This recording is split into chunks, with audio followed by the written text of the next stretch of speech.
इसी के साथ अब आगे बढ़ते हैं और जानते हैं कि कुछ ऐसा कीजिए कि आपकी जॉब आपकी लाइफ के अराउंड रिवॉल्व करे, ना कि आपकी लाइफ आपकी जॉब के। जी हाँ, इस क्वेश्चन का जवाब देने के लिए चलिए केस स्टडी करते हैं और इस केस स्टडी का नाम रखते हैं the accidental world wide photographer Kylie Heb, जो कि वाकई में एक एक्सीडेंटल एंटरप्रेन्योर है। उसका एक साइड प्रोजेक्ट है जिसमें कि वो किताबें लिखती है। उसके हस्बैंड सेबा को रिसेंटली अपनी कंपनी के बजट कट की वजह से जॉब छोड़नी पड़ी और उसी दिन जब वो जॉगिंग कर रही थी तो गलती से एक पिकअप ट्रक ने उसे हिट किया। हालांकि उसकी इंजरीज लाइफ थ्रेटनिंग नहीं थी, लेकिन फिर भी उसे काफी सारी चोटें आई, जिसकी वजह से वो अब लिख नहीं पा रही थी और इस तरीके से उसका साइड बिजनेस मंदा पड़ गया।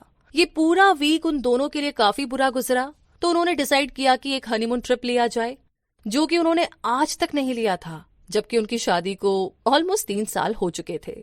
तो दोनों ने प्लान बनाया कि हनीमून के लिए यूरोप जाया जाए। काइली, जो कि वेडिंग फोटोग्राफी में अपना लक ट्राई कर रही थी, उसने ट्रैवलिंग से पहले अपनी वेबसाइट को अपडेट करके अनाउंस किया कि वो न्यू बुकिंग्स को एक्सेप्ट कर रही है।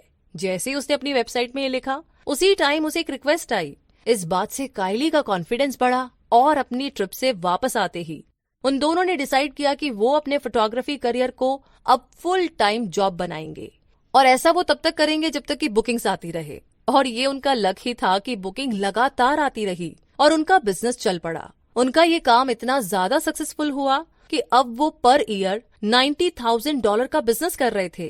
तो इस कहानी से हमें क्या सीख मिली? हमने सीखा कि हर चीज एंड में उन 3 लेसन से रिलेट करती है जो हमने प्रीवियसली लर्न किए। कन्वर्जेंस, दूसरा है स्किल और तीसरा है मैजिक फॉर्मूला। इसी के साथ आगे जानते हैं एक बहुत ही इंपॉर्टेंट वर्ड के बारे में, जो है कस्टमर्स। अब ये कस्टमर्स होते कौन हैं और उन्हें एग्जैक्टली क्या चाहिए? तो ओल्ड स्कूल डेमोग्राफिक्स भूल जाइए जो लोगों को उनके एज, सेक्स, इनकम वगैरह के बेस पर क्लासिफाइड करती थी। बात तो ये है कि आपको हमेशा किसी स्पेसिफिक टारगेट ग्रुप की जरूरत नहीं है। क्यों ना एक ऐसा प्रोडक्ट बनाया जाए जो सिंपली सबको सूट करे, एक डाइवर्स प्रोडक्ट बनाए और अपने ऑप्शन को लिमिट ना रखे। जी हाँ, अब आप पूछेंगे कि कस्टमर्स हमेशा राइट होते हैं, है ना? नहीं, कस्टमर्स हमेशा राइट नहीं होते हैं, कभी कभी वो गलत भी होते हैं। डैन ने अपनी नई वेबसाइट खोली जहाँ डिफरेंट टाइप के प्रोडक्ट्स थे। उसने अपनी वेबसाइट के लिए एक बड़ा लॉन्च रखा जिसमें उसके 2000 से ज्यादा प्रोडक्ट्स बिके और बहुत सारे कस्टमर्स ने उन्हें गुड क्वालिटी प्रोडक्ट्स के लिए मैसेज किए। और शाम होते होते उन्हें एक कस्टमर का मैसेज आया जिसे रिफंड चाहिए था, जिस पर डैन का जवाब था कि ऑफ कोर्स वो उन्हें रिफंड इश्यू करेगा, लेकिन प्रॉब्लम क्या है?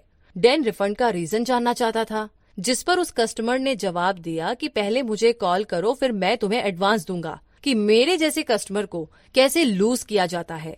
डैन ने अपने बाकी कस्टमर्स के थैंक यू मैसेज चेक किए और डिसाइड किया कि वो उस कस्टमर को बोलेगा कि सॉरी, वो कॉल नहीं कर सकता। डैन ने उसे रिफंड इशू कर दिया और डिसाइड किया कि वो अपने कोर वर्क पर फोकस करेगा।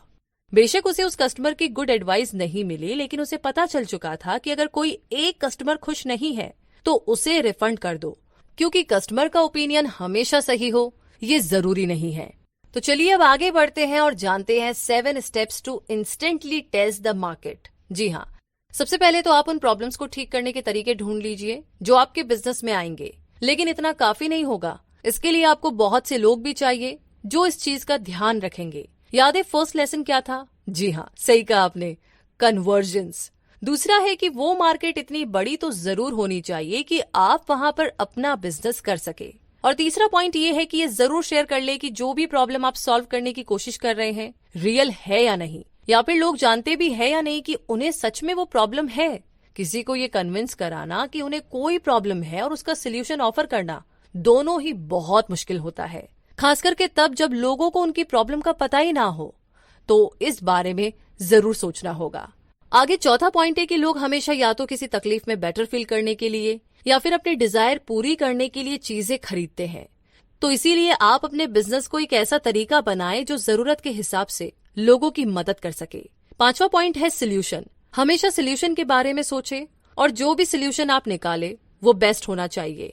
छठा पॉइंट है कि लोगों के ओपिनियन जरूर सुने, लेकिन ध्यान रहे कि वो आपके पोटेंशियल टारगेट ग्रुप में से हो, वरना जो इन्फॉर्मेशन आपको मिलेगी उसका कोई यूज नहीं होगा आपके लिए। और आखिरी और सातवां पॉइंट है, जो प्रोडक्ट आप सेल कर रहे हैं उसके लिए टेस्ट प्रोडक्ट क्रिएट करें।